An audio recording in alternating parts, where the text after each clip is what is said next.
పవన్ కళ్యాణ్కి హెచ్చరిక జారీ చేస్తున్నాం.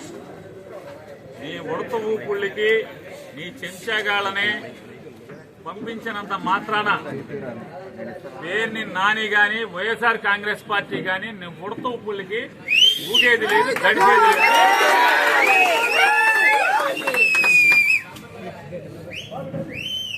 రాజకీయాల్లోకి సినిమా నటుడై 4 డ్యాన్స్లు వేసి నువ్వు వచ్చి నీ ఇష్టానుసారం ఎవరిని పడితే వాళ్ళని నోటుకొచ్చినట్టు మాట్లాడచ్చు.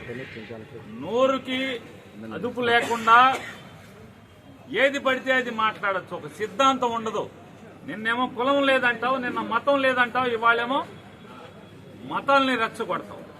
హిందువులందరూ బయటికి రండి, అదే చర్చిలోనో మసీదులోనో ఏదైనా జరిగితే వాళ్ళందరూ రోడ్డెక్కరా, వాళ్ళకు చూసి వాళ్ళకున్న ఐకమత్యం కూడా హిందువులకు ఉండదా అని మాట్లాడుతుంటే ఈ రకంగా సమాజంని కులాల పరంగా మతాల పరంగా ఎన్నికల ముందు వరకు కులాల పరంగా రెచ్చగొట్టి ఇవాళ మతాల పరంగా రెచ్చగొట్టేటువంటి దౌర్భాగ్య నీచ రాజకీయాలు చేస్తున్నటువంటి పవన్ కళ్యాణ్ని ఎండగట్టాను.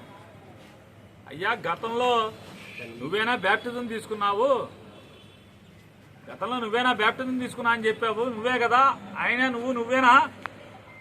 మరి నువ్వే అయితే ఇవాళ యాశాలేంటి, డ్రామాలేంటి? అంతకుముందు యాశాలేంటి, అంతకుముందు భాష ఏంటి, అంతకుముందు డ్రామాలేంటి? ఇవాళ ఒక బాధ్యతాయుతమైనటువంటి ఉప ముఖ్యమంత్రి పదవిలో ప్రభుత్వంలో ఉండి బాధ్యత లేకుండా ప్రవర్తించటం ఇది సిగ్గుమాలిన తనం కాదా అని నేను ప్రశ్నిస్తే, నిన్న మధ్యాహ్నం నేను ప్రశ్నిస్తే ఆర్గనైజ్ చేసుకుని సిగ్గు లేకుండా ఒక 50 మందిని పోగేసి తాగిచ్చి మా సందు మొదట్లోకి వచ్చి 4 కేకలు వేస్తే దడుస్తారా అంట? ఆగుతారా? గుడివాడ వెళ్తే కారు మీద రాళ్ళు వేస్తే మీ ఇంటికి మా ఇల్లు ఎంత దూరమో మా ఇంటికి మీ ఇల్లు అంతే కూడా దూరం అనేది గుర్తుపెట్టుకో.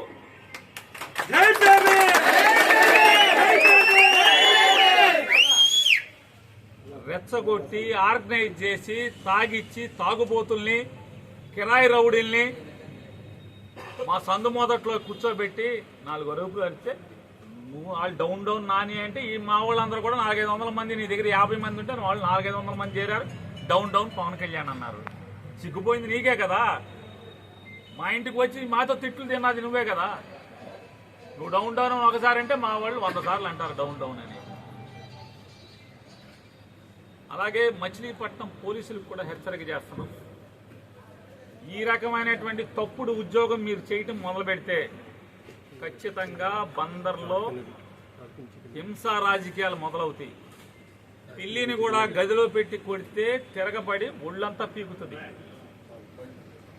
మేము శాంతి కాముకులమే అవ్వచ్చు, అయినంత మాత్రాన ఈ రకంగా ఇళ్ల మీదకి రౌడీల్ని, కిరాయి మనుషుల్ని, తాగుబోతుల్ని తాగిచ్చి పంపించే పరిస్థితి వస్తే